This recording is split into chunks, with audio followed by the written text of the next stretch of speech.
એ વર્ણન નથી કરી શકતા. એનું રૂપ જ અલૌકિક છે. કૃષ્ણ અવતારમાં આવ્યા છે, એનું રૂપ ભલે દેખાય શ્યામ, પણ એનું રૂપ અલૌકિક છે.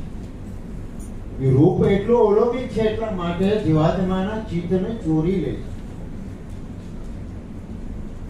ઘનશ્યામ મહારાજ નાના હતા, છપૈયામાં નીકળતા વેદ છપૈયાની બહેનો ભાઈઓ ઘનશ્યામ મહારાજને રમવાનો જવા દે, તેડી ઘરે લઈ જાય. પરાણે એમને માખણ આતે બધું જમાડે પાણીલા. જો કેમ કે રૂપ જ એવું ભગવાન હોય જેને આકર્ષણ થાય. આપણી ઘરે એક બાળકનો જન્મ થયો, એ બાળકનું રૂપ જોઈએ તો આપણને આકર્ષણ થાય. તો એક જીવાત્માને રૂપ ભગવાન આવું આપે તો આકર્ષણ થાય, તો પછી ભગવાનનું રૂપ કેવું હશે? રૂપ રૂપના અંબાર. નિષ્કળાનંદ સ્વામી એમ લખે છે કે સુંદર મૂર્તિ શ્રી હરિ લાવણતાનું ધામ, દયા સુધા પૂરિત નયન, નટવર સદી નટવર છે, દયા નિધિ છે. ભગવાનમાં ચિત્ત જોડજો, છેલ્લો જન્મ થઈ જશો.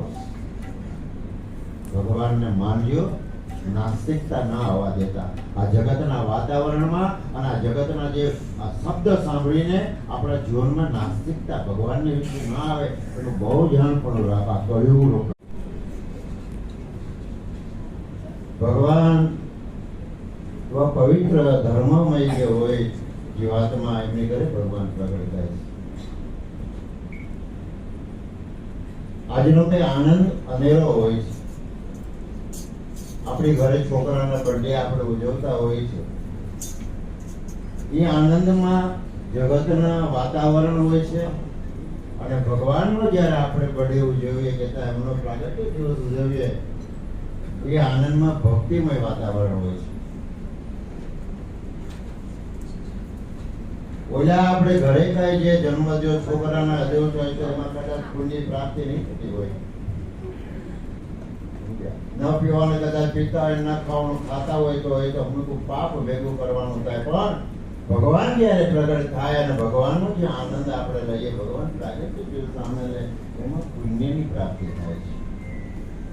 એટલા માટે વાળા ભક્તો આપણે ભગવાનના હોશે હોશે આનંદથી ભગવાનનો પ્રાગટ્ય દિવસ ઉજવવો જોઈએ. નિષ્કુળાનંદ સ્વામી છે, થોડુંક આપણે જોઈએ પેલા પ્રકરણમાં શું કહેવા માંગે છે. કથા છે ને, કથા જીવનની પ્રથાને ટાળે છે. ભગવાનની કથા આપણા